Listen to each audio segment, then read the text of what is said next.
Pues estábamos presentando, no sé si alcanzaron a ver este Fondo para la Reconstrucción, Aceleración Económica y Transformación de Gaza, que ha sido publicado hace unos días. Un fondo para la reconstrucción largo, pero centrado mucho en temas económicos, ¿no? En la financiarización del territorio de la Franja de Gaza, pero no solamente en la financiarización, sino en el desplazamiento y en la obligación prácticamente de 2 millones de personas que se tendrían que ir. Y claro, hay una propuesta, la ponemos así, de darle $5,000 para que dejen las Mm. tierras. Y lo otro que nos parece brutal, pues es este mapa que poníamos ya al último, donde uno de los grandes intereses es 1,3 billones de dólares de tierras raras y minerales en esta última imagen que pusimos, que se las compartimos ahorita para que la puedan ver.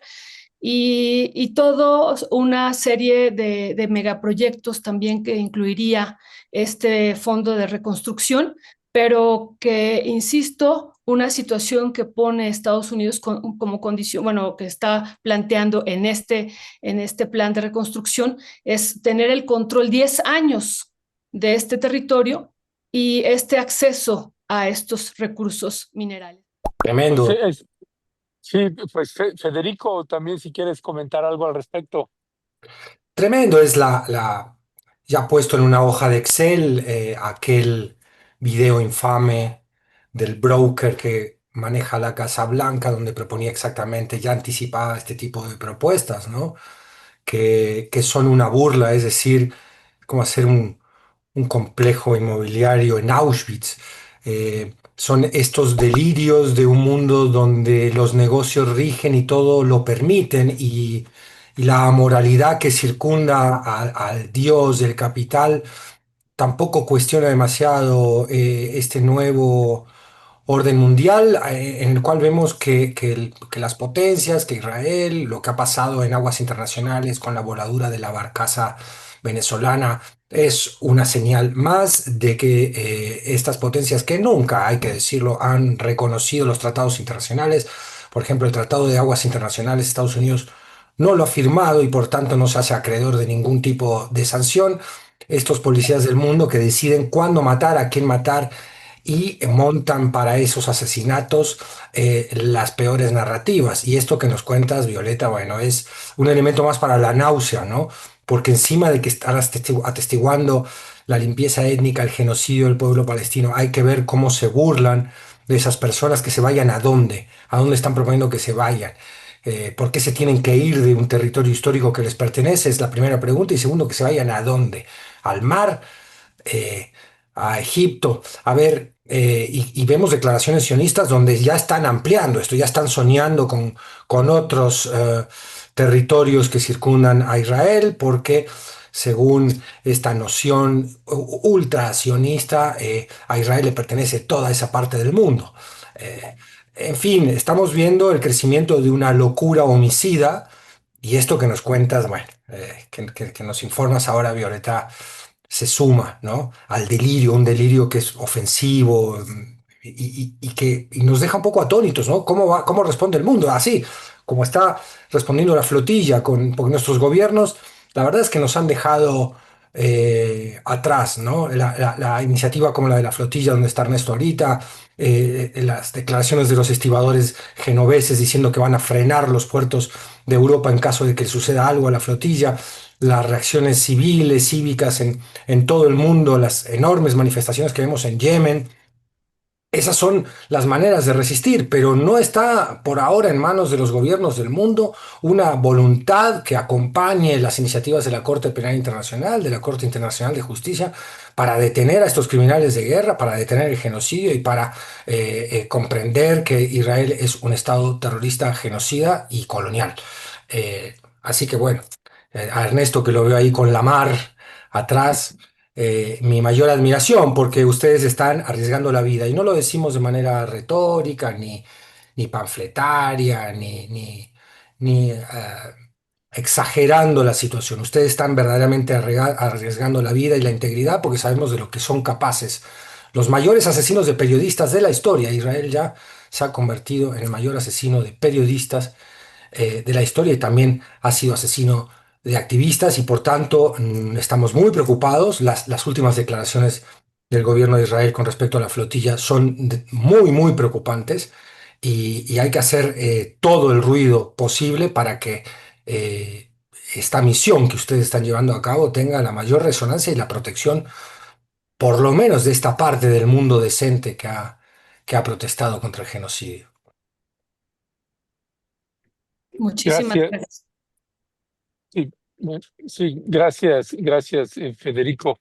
Creo que te toca a ti, ¿no, Violeta? Sí, sí, me toca a mí, pero si quieres tú hacer la pregunta ahorita Sí, antes, por favor. gracias, Violeta. Laura Sánchez Ley, también, ¿qué decir al respecto de este plan que está presentando ya de forma acelerada el gobierno de Donald Trump? Y bueno, eso aunado a esto que ya está abriendo también ahorita Federico, y que es pues la situación de esta flotilla que pues está tripulada, pues me atrevo a decirlo, por millones de personas de muchas partes del mundo, unos que están en mar y unos que están en tierra, ¿no? Pero es tripulada por muchas, y estas amenazas del gobierno de Israel, ¿qué decía al respecto, Claro. Laura? Pues mira, sobre lo de Trump, ¿no? Recordemos, yo recuerdo, ¿no? Prácticamente, a lo mejor Tem me podrá decir mejor, que desde el principios del año 2000 se descubrieron estos yacimientos de gas natural en la costa de Gaza en su momento.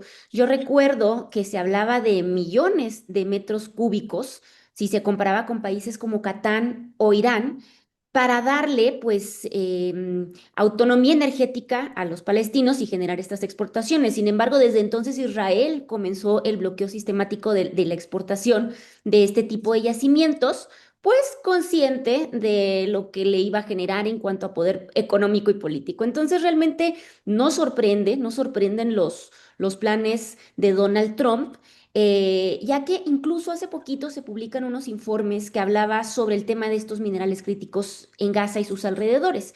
Se hablaba que había materiales que podían ayudar en estas transiciones tecnológicas en las que están metidos, pues estos supermillonarios de la tecnología, como litio, como el tema de las tierras raras, como el tema del cobalto y el magnesio, ¿no? Entonces, pues realmente Gaza, pues siempre se ha ubicado en una zona donde el suelo, pues sí conectaba con formaciones geológicas, pues muy ricas en fosfatos y otros minerales. Entonces, realmente creo que están aprovechando esta coyuntura, pues por el nodo que podría representar, ¿no? A nivel infraestructura y a nivel comercio. Entonces, es triste, es terrible, ¿no? Porque están convirtiendo justamente a Gaza, donde la gente está muriendo, en un punto estratégico, como si no existiera un genocidio, ¿no? Y donde lo único que importan son estas reservas energéticas y el deseo de estos actores externos de reconfigurar pues este mapa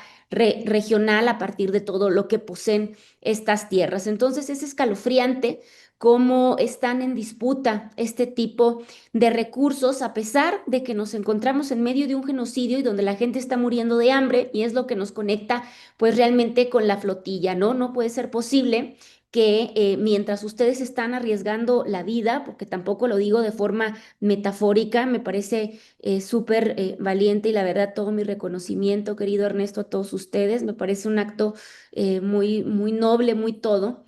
Pues estemos discutiendo estos temas y no estemos discutiendo el tema de la hambruna que se está viviendo en Gaza y de cómo la gente está muriendo por centenares todos los días. Y es aquí donde me parece horrible realmente, y esa es la palabra que voy a utilizar, que estén siendo tratados como terroristas. A mí verdaderamente me han asustado mucho las declaraciones de los últimos días de las autoridades de seguridad de Israel, donde han dicho que los activistas, que los barcos serán tratados como terroristas cuando lleguen, pues para darles una lección a a otros futuros barcos, ¿no? Entonces, convertir a médicos, a activistas, a periodistas, a defensores de derechos humanos, ahora sí que en potenciales enemigos del Estado, pues me parece que ya es torcer de manera muy perversa la narrativa, ¿no? Entonces, no puede ser posible que pretendan convertir un acto humanitario, ahora sí que en una acción bélica, Y bueno, esto abre la puerta a que cualquier gesto de auxilio sea tratado como una insurgencia, así con todas sus letras, ¿no? A mí me recuerda mucho pues las narrativas de los países en dictadura también, este tipo de discursos que son sumamente despiadados y profundamente peligroso porque ir a ayudar a la gente pues se convierte en un acto criminal. Entonces, pues bueno, creo que bueno, les está incomodando definitivamente.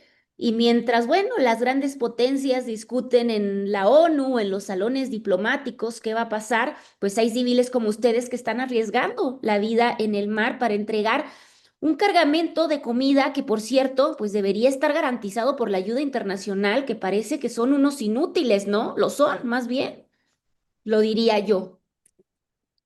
Muchísimas gracias, Laura. Mil gracias también por esa reflexión. A mí me parece muy importante. Y le vamos a dar la palabra a Temoris y tejiendo esto que decía Laura. Estamos viviendo una barbarie, no una guerra, un genocidio, ¿no? Un brutal genocidio. Y ya a partir del artículo segundo también de esta Convención de Genocidios de la ONU.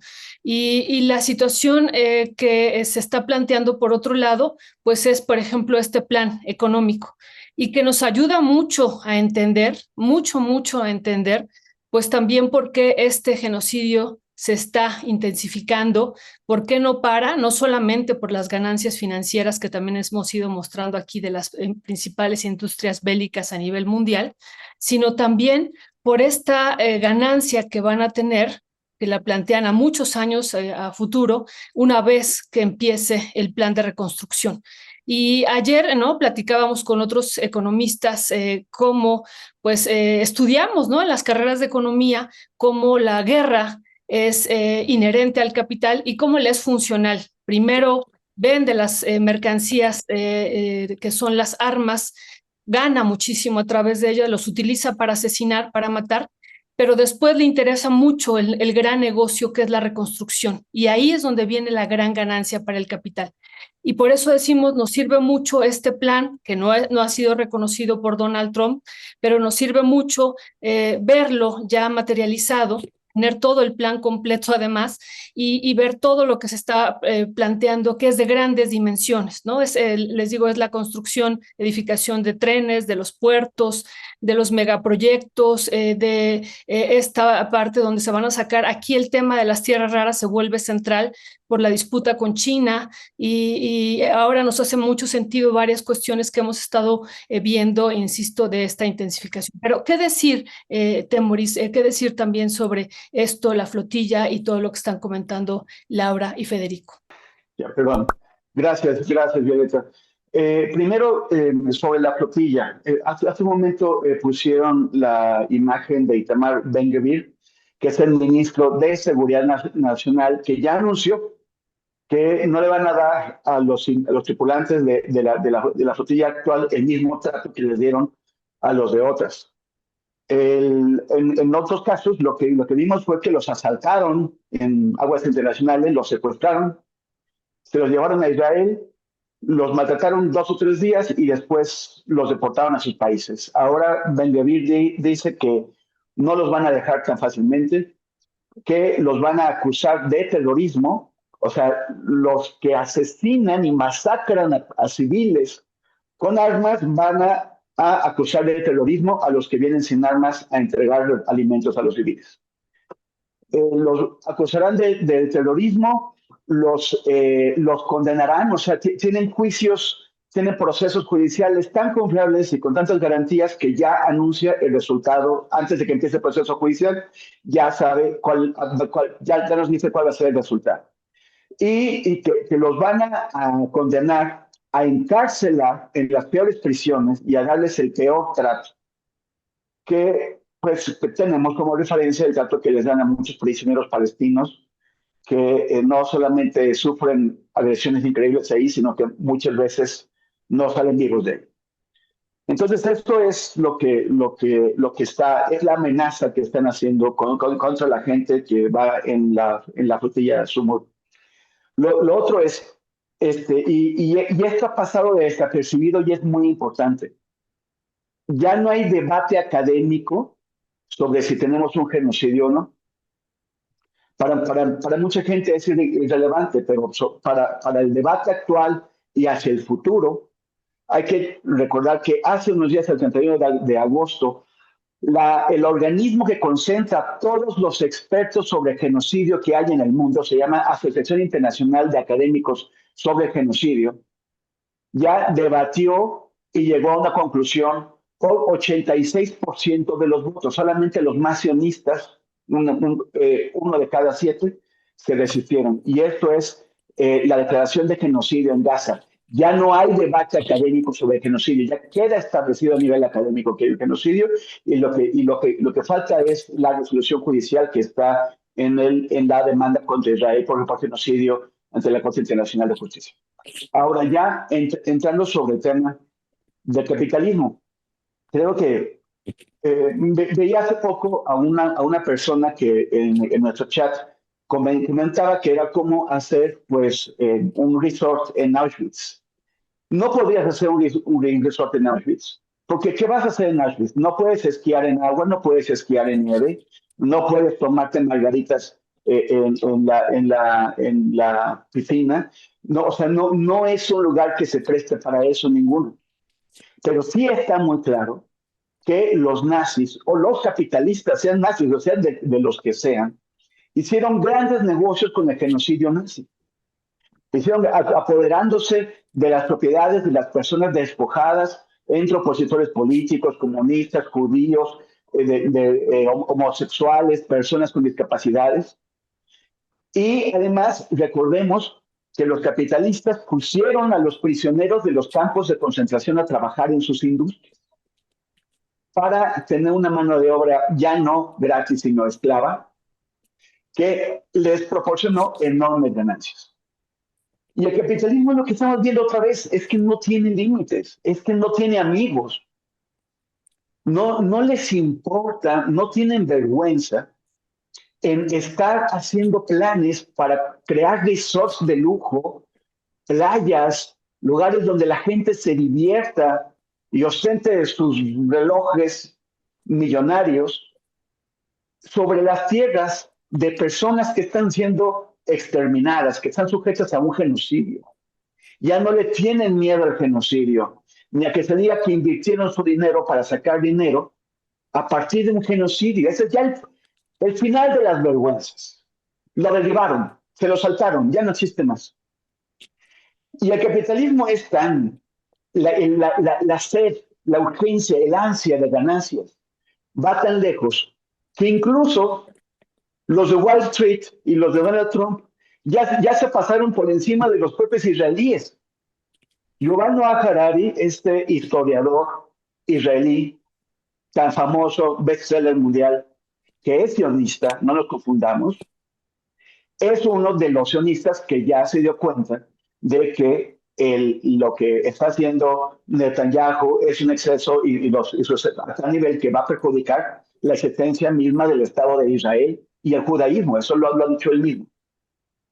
Y él contó hace poco en una charla que dio cómo es que la idea de expulsar a los palestinos de Gaza era un tabú en la sociedad israelí.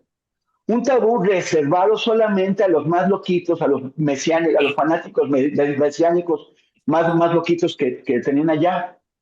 Y que quien le quitó la condición de tabú fue Donald Trump. Cuando Donald Trump sacó por primera vez su idea de la Ribera Gaza, esto lo hizo Yuval Noah Harari, de pronto los que veían eso como un tabú dijeron, pero sí es posible.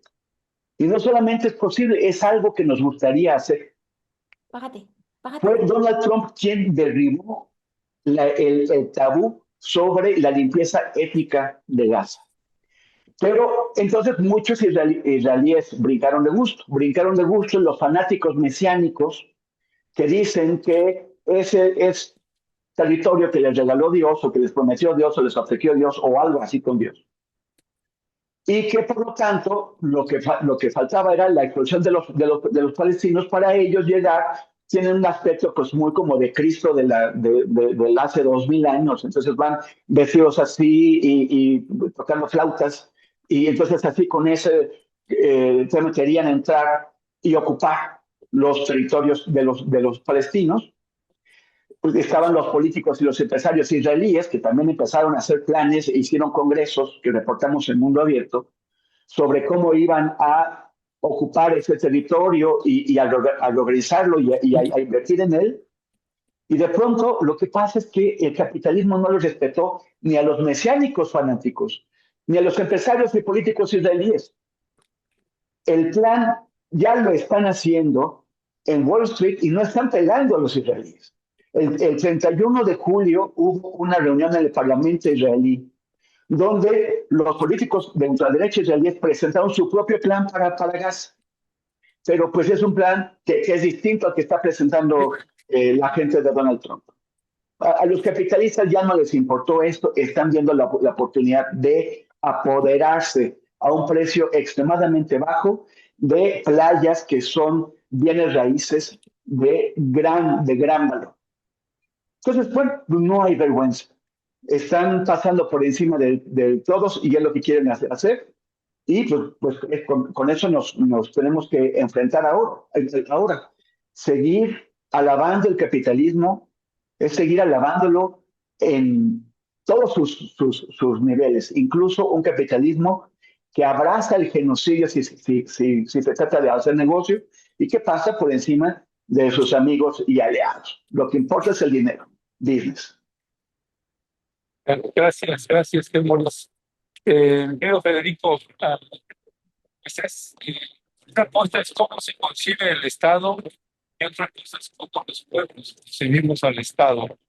Te Y estamos escuchando un poco mal, Ernesto. ya, bueno, es que ya nos estamos viendo y a lo mejor la señal va a ser inquietante. Decía que nosotras, los pueblos en el mundo, concebimos al Estado de una manera distinta de cómo se percibe el mismo Estado. Y me parece, retomando un poco también lo que está planteando Temoris, pues es la muerte de los Estados-nación de muchas partes del mundo.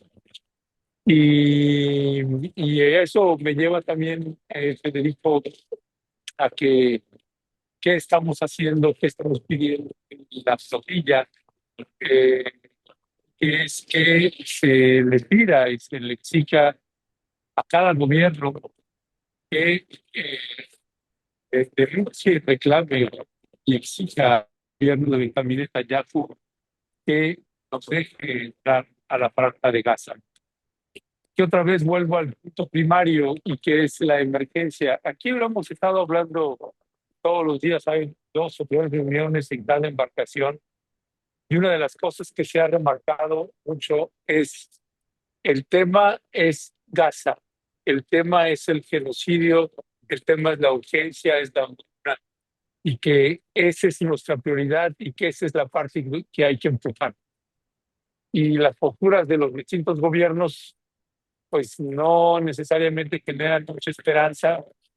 De ayer sucedió también mismo en la conferencia matutina de la presidenta Claudia Sheinbaum. ¿Cuál es tu valoración también, además de la respuesta, pues el escenario que tenemos, pueblos, periodistas, activistas, académicos, organizaciones civiles y pueblo en general, frente a un desafío de esta naturaleza, donde cómo quedarse inerte frente a un genocidio que nos están publicando todos los días en todas las redes sociales? Sí, a ver, una breve reflexión sobre lo que tú proponías de cómo estamos concibiendo al Estado y que podemos hablar de un momento histórico en el cual el Estado-nación, tal como lo habíamos conocido, está siendo amenazado. Yo creo que sí y a la vez no. Sin duda, en la potencia occidental, en Estados Unidos, el Estado ha sido intervenido por gobiernos que crecientemente han abandonado el respeto a la Constitución, que es uno de los instrumentos que dan forma también a los estados y son agentes declarados y obscenos del poder económico. Esto no es nuevo, pero ha ido en crecimiento y así lo denuncian varios, ya no solo activistas en los Estados Unidos o analistas en cualquier parte del mundo, sino los propios políticos que son la última reserva, por más que podamos estar más o menos de acuerdo con la postura de alguno de ellos en algunos casos, por ejemplo, Bernie Sanders, que ha sido muy timorato con llamar genocidio al genocidio. Podemos conversar por qué. Yo creo que es una estrategia política de él para poder avanzar sobre la interrupción de los fondos que Estados Unidos le otorga al Estado genocida de Israel, sin pelearse con ciertos lobbies judíos o sionistas que podrían interferir con esa misión estratégica que él tiene en la cabeza. Pero esto es una hipótesis mía.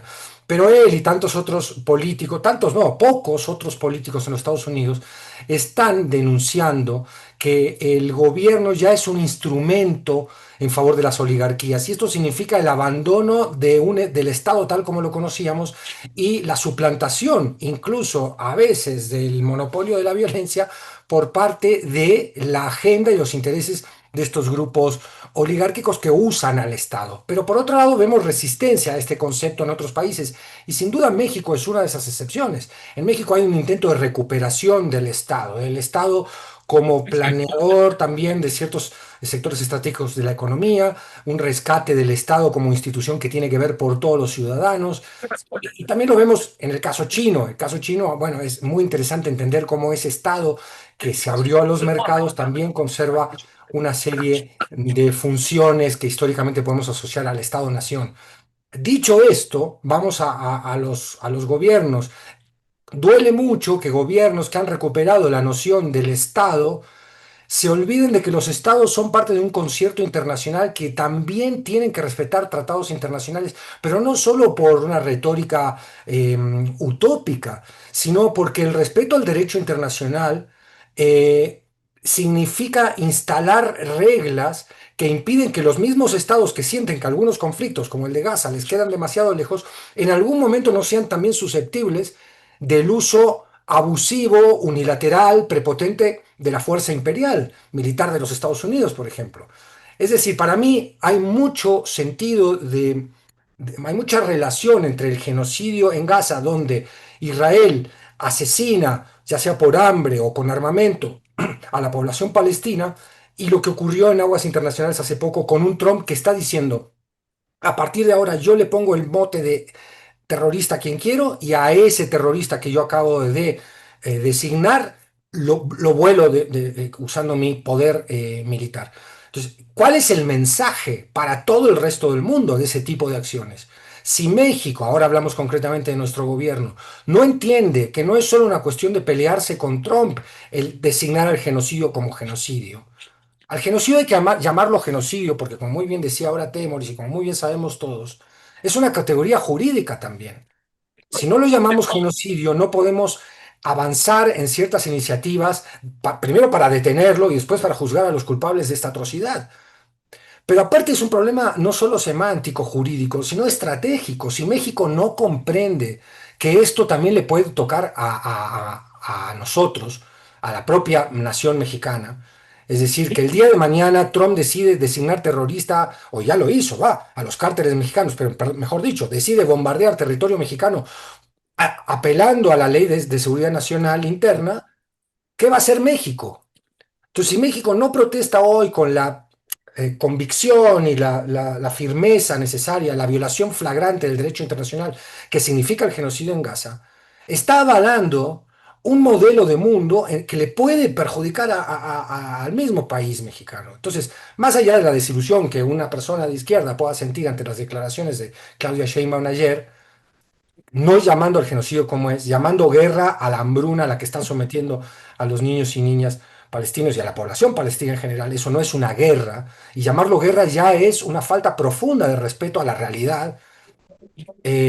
Más allá de que uno se pueda sentir desilusionado y sentimentalmente afectado, aquí hay una cuestión de orden jurídico, de derecho internacional, de visión estratégica de las relaciones y del modelo de mundo que queremos, que México está perdiendo, y está perdiendo muchos otros gobiernos del mundo, que salvo, no sé, para hablar de nuestra región, acaso un poco Petro o un poco Lula, salvo esas dos excepciones, no tienen coordinación y la convicción suficiente como para ejercer una acción mancomunada, internacional, que tiene que ver con la defensa de sus propios intereses, más allá de la urgencia ética, humanitaria, urgente, la urgencia urgente, perdón por esa redundancia tan chafa, por la urgencia de detener el genocidio.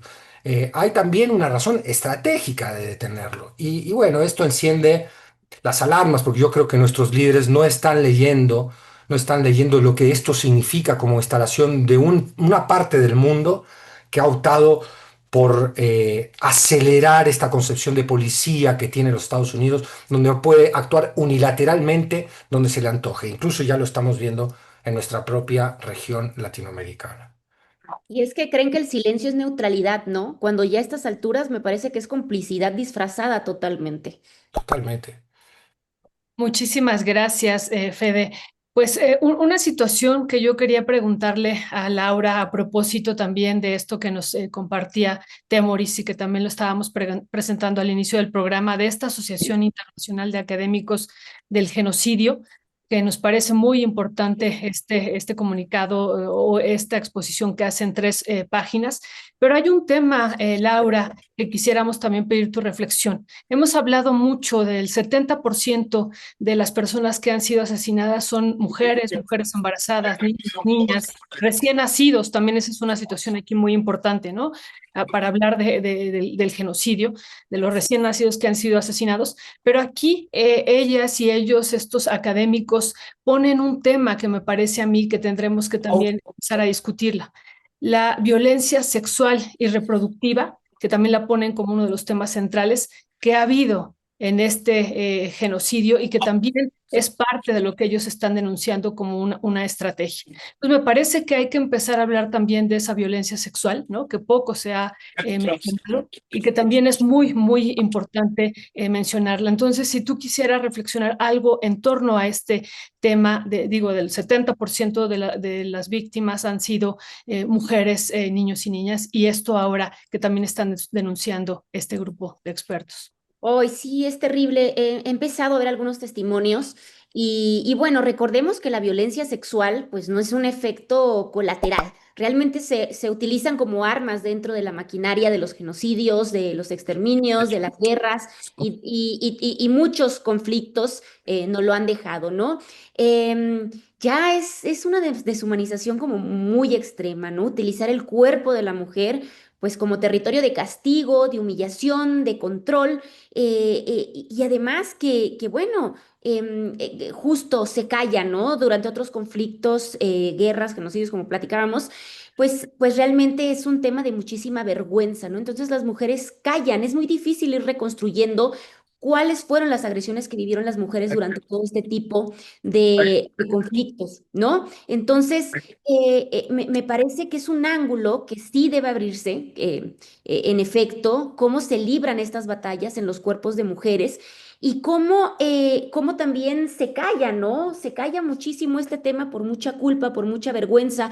Lo vimos, hemos visto, es más, hay testimonios que siguen saliendo por parte de abuelas, de mujeres durante la Segunda Guerra Mundial que después de muchísimos años, pues platican qué fue lo que se vivió, ¿no? Por ejemplo, en Argentina, durante la dictadura, apenas hace muy poco tiempo empezaron a publicarse libros donde realmente se hace, pues, una explicación muy detallada de qué fue lo que se vivió. Entonces, creo que bueno, utilizar a las mujeres como territorio de castigo y humillación, pues es una práctica que se ha utilizado durante todos estos años y que bueno, es terrible, ¿no? Porque hay que reconocerles también, ¿no? A estas mujeres que sobreviven. Gracias, gracias, Laura. Ya, Maurice, y bueno, y Laura y Federico, y tengo que cortar, tengo que atender aquí algo que nos están pidiendo, pero yo nada más quisiera cerrar con respecto de, yo ayer publiqué un Twitter, un hilo ahí, como respuesta a las declaraciones de la presidenta Claudia Sheinbaum. Yo quisiera separarlo en dos partes, ¿no? La una es que esta parte que abordó también Federico sobre esta negativa de la presidenta a señalar al genocidio, lo que es genocidio, y que lo planteamos ya en algunas maneras. Acá lo que se me hizo peligroso e irresponsable por parte de la mandataria es que en esta beligerancia que tiene el gobierno de Benjamín Netanyahu y esta amenaza de detenernos e impedir que llegue alimentos a la Franja de Gaza, pues la manera de responder prácticamente deslindándose, y no estamos diciendo que queríamos que es que ella nos mandó, no, no estamos señalando nada de eso, estamos aquí por voluntad propia, todas, todos. Simple y llanamente es la jefa del general, es la presidenta. Se está cortando. No, sí. No, bueno, creo que ya se Por quedó. cuidar la relación, Ah, por cuidar la relación con Estados Unidos o con Israel, con Benjamín Netanyahu. Si se trata de eso, yo creo que hay maneras de poder plantear las cosas.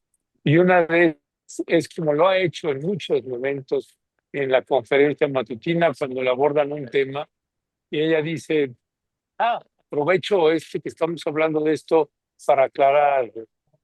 Y yo hubiera esperado que ella hubiera señalado, he leído y me he informado de las declaraciones que ha hecho el gobierno de Israel, solicitado al secretario de Relaciones Exteriores que pida información concreta de cuál es el posicionamiento.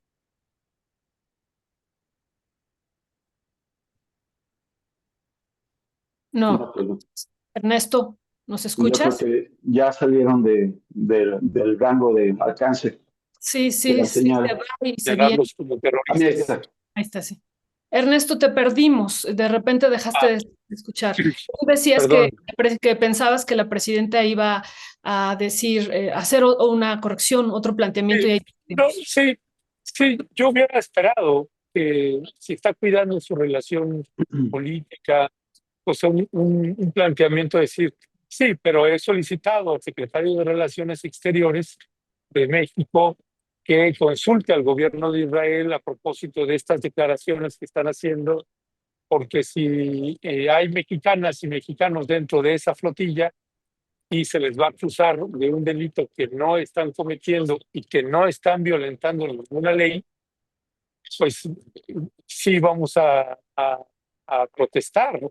Sí vamos a dar mucho seguimiento a lo que vaya pasando con la flotilla, y que en la medida que no violenten ninguna ley, pues no tienen por qué ser detenidos y mucho menos acusados de terroristas y amagados o amenazados con ser eh, vejados de todo tipo de formas, como ya sabemos que funciona el gobierno de Benjamín Netanyahu.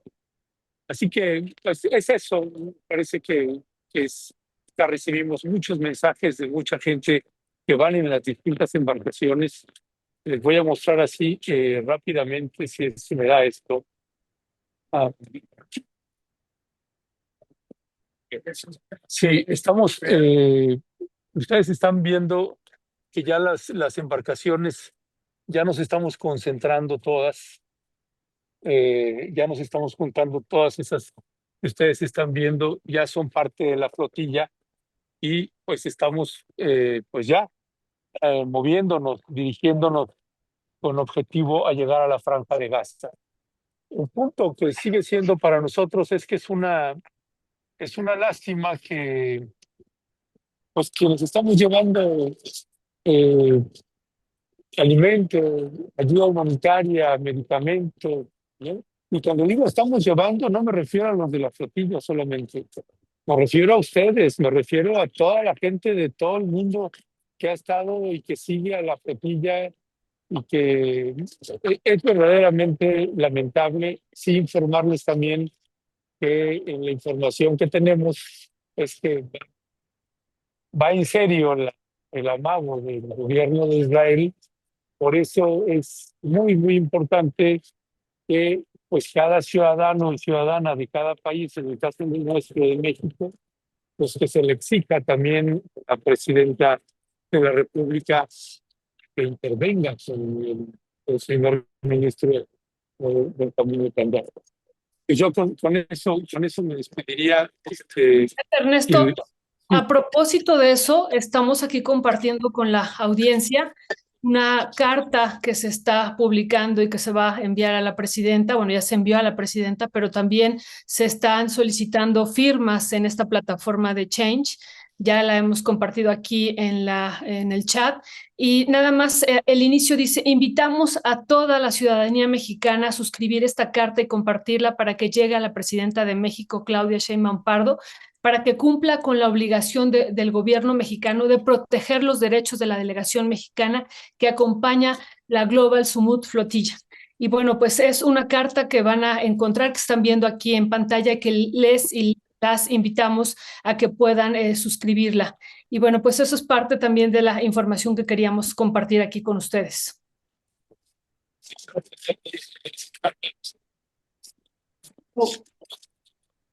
No, no escuchamos te en eso. estamos escuchando, Ernesto.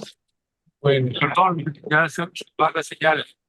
Me parece muy importante esa iniciativa, como la carta, el comunicado que publicó la Global Flotilla México, que nos parece una carta bastante sólida, bien argumentada y fundamentada, de que el derecho internacional nos asiste y que no somos ningunos terroristas, y que no es posible que haya respuestas tan vagas, porque prácticamente ese tipo de respuestas me parece irresponsable, porque nos deja de vulnerabilidad. Prácticamente le abrió la puerta a Benjamín Netanyahu y no nos parece correcto que se conduzca de esa manera la presidenta Claudia Sheinbaum. Pues muchísimas gracias, Ernesto. ¿Te quedas, te desconectas? No, me desconecto, me desconecto. Ok, pues Muchas gracias. mandamos un fuerte abrazo, Un Ernesto. abrazo, Ernesto. Abrazo. Gracias. Seguimos Abrazo. pendientes. Pues muchísimas gracias, gracias que nos siguen acompañando, Temoris, Federico y Laura. Pues hay otro tema que también se ha planteado y que ha sido abordado el día de ayer también en este encuentro entre Marco Rubio y la presidenta Claudia Sheinbaum. El tema de la lancha, porque es una lancha, ¿no? La embarcación la hemos puesto aquí, como ustedes han sugerido también, pues que fue realmente aniquilada, ¿no? Por los Estados Unidos, y como ha dicho el presidente Gustavo Petro, pues si esto es real, esto es un asesinato de 11 personas, ¿no? Y si no es real, pues ayer hablábamos también con el doctor Fernando Buenabad, cuál es el mensaje que está enviando Estados Unidos. Y me perdí un poco a quién le tocaba ahorita, creo que sí, Temoris. a Temoris. Adelante, Temoris, ¿cuál es tu reflexión sobre este otro tema?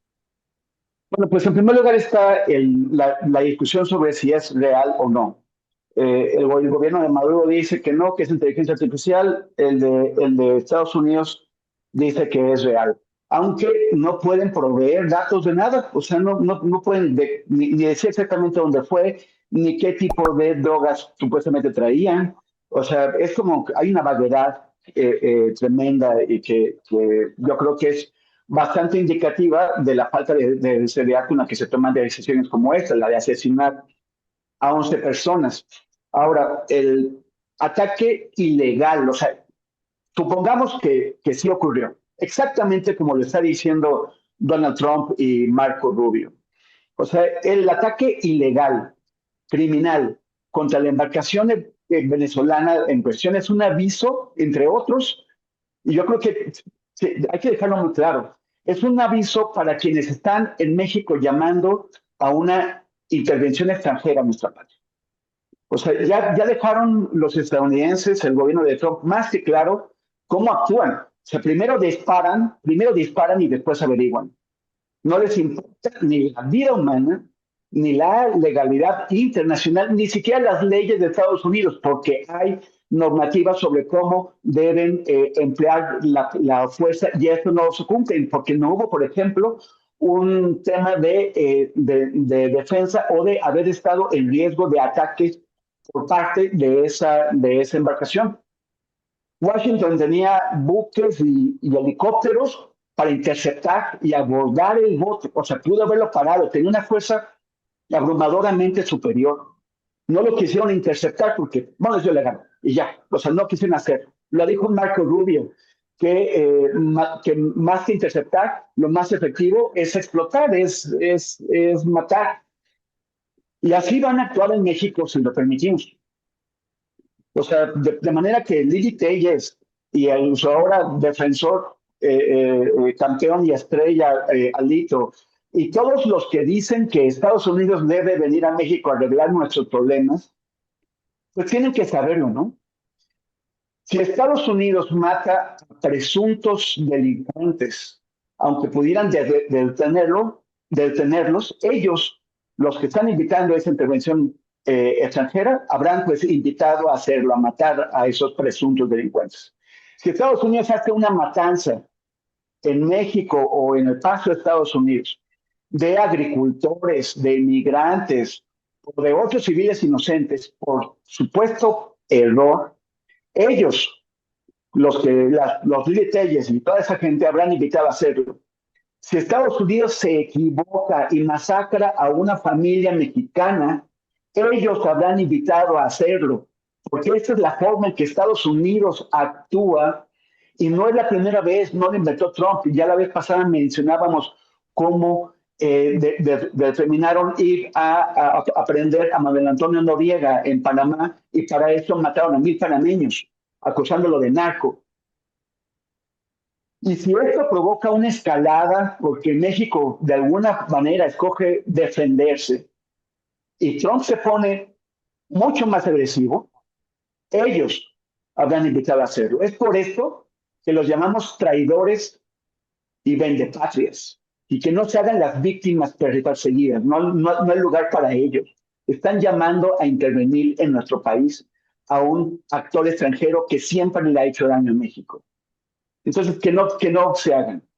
Y es también un aviso pues, para mucha gente más. Por eso Petro, el presidente colombiano, está diciendo no solamente quieren ir contra Venezuela, quieren ir contra Colombia, quieren ir. Es una manera de presionar a toda la región. No es solamente con los venezolanos y no es solamente con los criminales, es contra toda la región.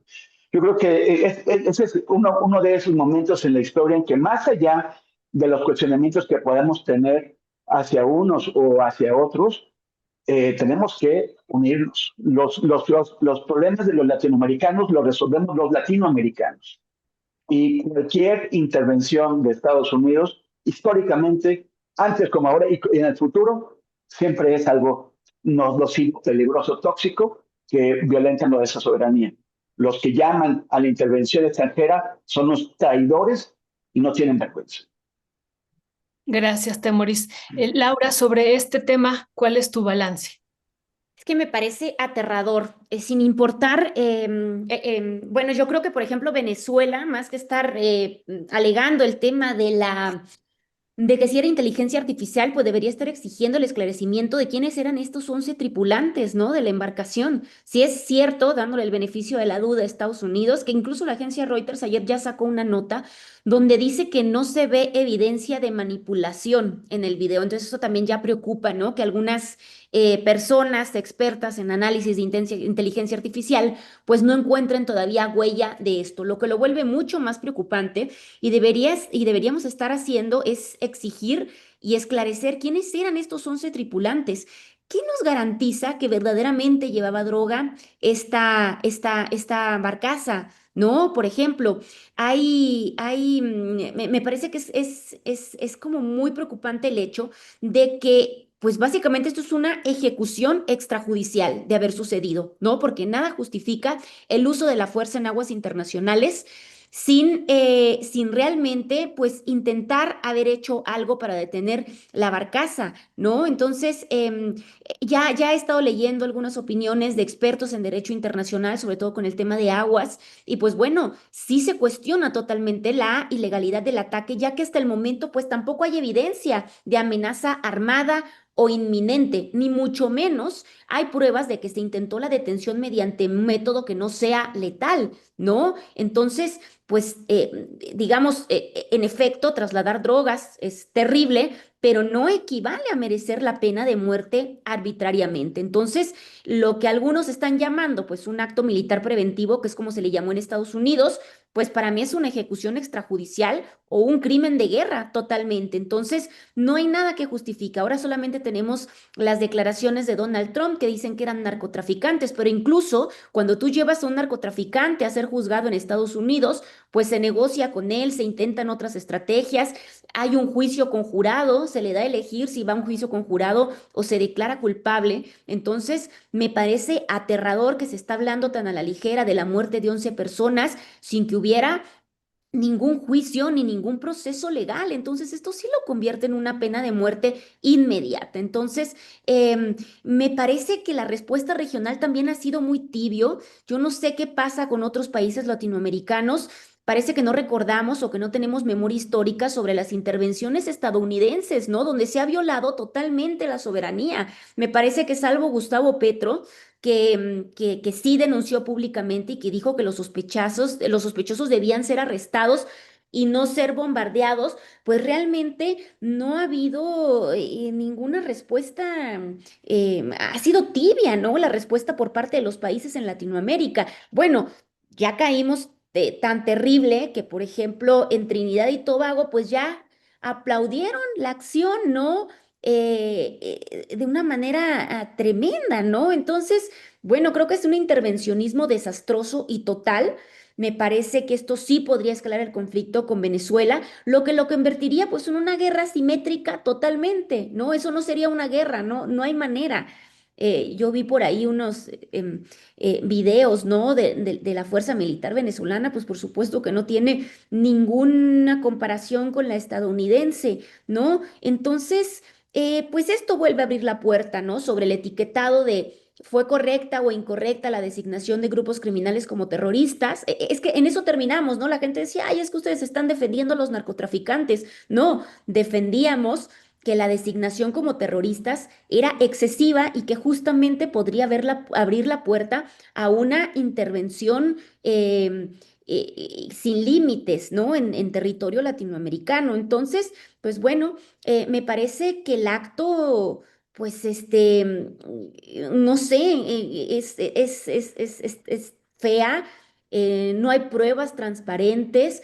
Tampoco hay consecuencias legales. ¿Qué va a pasar? Es incierto. ¿Qué pasa cuando bombardeas una barcaza con 11 personas en aguas internacionales?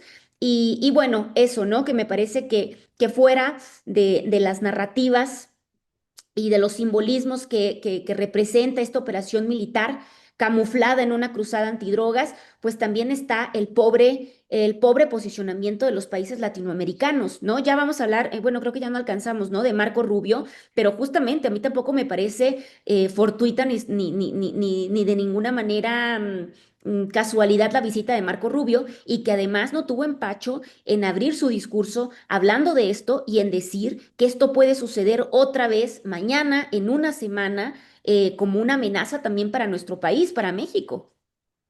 Sí, totalmente de acuerdo con esto y ligarlo para hablar también de Marco Rubio, Federico.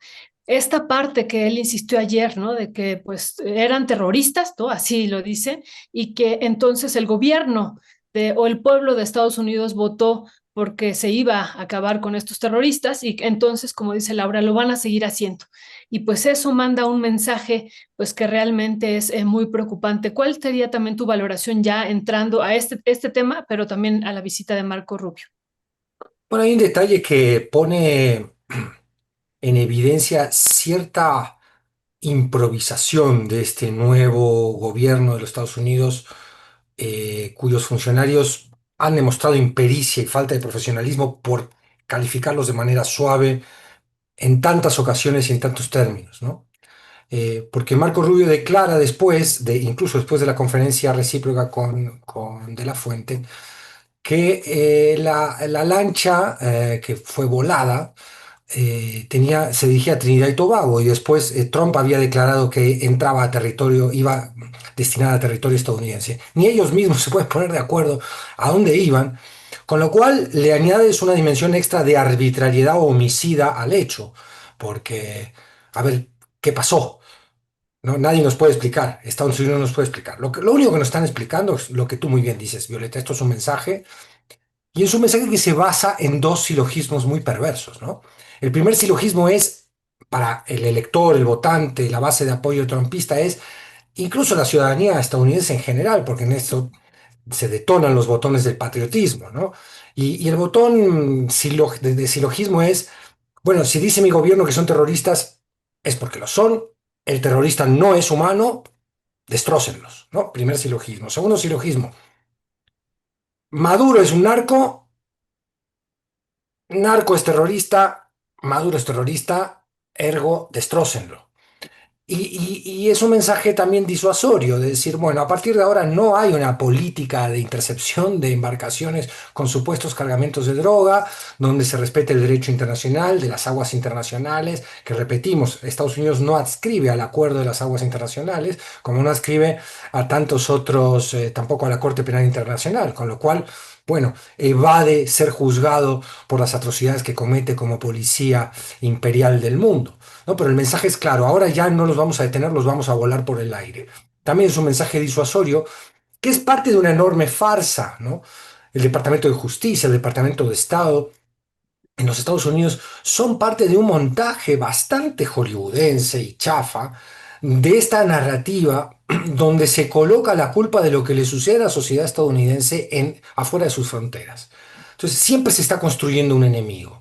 Ahora el enemigo ya no es el comunismo como en la Guerra Fría, aunque hay algunos trasnochados que lo quieren reflotar, el mismo Steve Bannon, por supuesto, como ideólogo que está detrás de la silla de Trump, sino que son los terroristas. Entonces yo califico como terrorista a aquel que está incluso en contra de mis intereses y voy contra ellos. Y ese es el peligro, y quisiera cerrar el círculo de esta charla con la flotilla nuevamente, Sumud, porque ese es el peligro que corren los integrantes de la flotilla. Y no lo digo aquí con ánimo ni de, de exacerbar la preocupación ni alimentar un alarmismo infundado. Más bien yo creo que tenemos una alarma muy, muy bien fundada. Porque si estos tipos pueden estar haciendo lo que hacen y lo que han hecho, designando como terrorista a quien se le antoje, bueno, la flotilla está en riesgo físico, su integridad concretamente está en riesgo y eso nos urge a tomar medidas desde cada cual, desde su pequeña trinchera y desde estas iniciativas como tú ponías en Change.org ahora, Violeta, donde me parece urgente firmar para solicitar de la manera más respetuosa pero firme posible al gobierno de México que entienda que allí van mexicanos en una misión de paz y humanitaria. ¿Dónde está el humanismo mexicano si no es sensible a una misión como esta? ¿Dónde está? ¿O solo es para nuestras fronteras el humanismo mexicano? Los demás no son seres humanos, ¿o cómo es la cosa? No. Y repito además que esto nos atañe estratégicamente, no solo moralmente. En fin, poco más que decir de mi parte de la visita de Marco Rubio, que es un hombre que declara una cosa apenas terminan las conferencias, y ayer se mostró muy amable, incluso cediendo en ciertos territorios, como diciendo que se va a respetar profundamente la soberanía, un hombre que parecía, no sé, antagónico al personaje que él mismo nos ha presentado en el pasado, insultando a López Obrador, vinculándolo con el narco y con las declaraciones más groseras, altisonantes y antidiplomáticas que se puedan concebir en muchísimo tiempo en la relación bilateral. Ayer fue un hombre muy bien portado y diciendo que es la mayor etapa de cooperación en la historia bilateral. En fin, poco le creo yo, y discúlpenme los que quieran creer, a los funcionarios de la administración trumpista. Por un lado dicen una cosa, por otro hacen otra.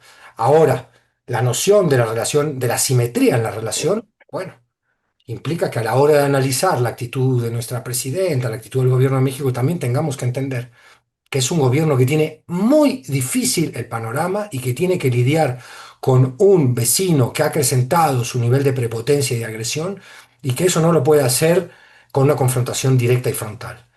Creo que en ese sentido la presidenta y su gabinete lo están haciendo de manera magistral. Le tienen tomada hasta ahora por el momento y ojalá así sean los próximos 3 años y pico que le quedan a Trump en la Casa Blanca, tienen tomada más o menos, al menos en el aspecto narrativo, no se han enganchado ni una sola vez con las agresiones verbales, tomado un poco la medida de la relación. Esperemos que esto no pase a mayores y que este silogismo del que yo le hablaba no lo apliquen a Morena, ¿no? Que en algún momento algún loco de la administración trumpista diga que la 4T también es terrorista.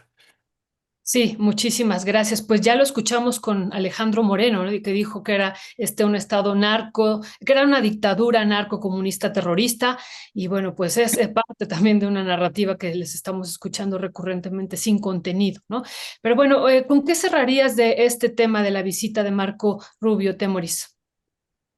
Pues que se hizo este acuerdo. O sea, a mí me parece que es un éxito de Claudia Sheinbaum el haber sacado a Rubio, no solamente elogios, sino también el compromiso de respetar la soberanía del país y de que actuará cada quien en su territorio contra el crimen organizado.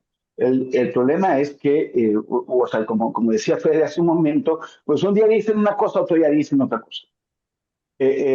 Trump le da absolutamente igual romper acuerdos muy sólidos.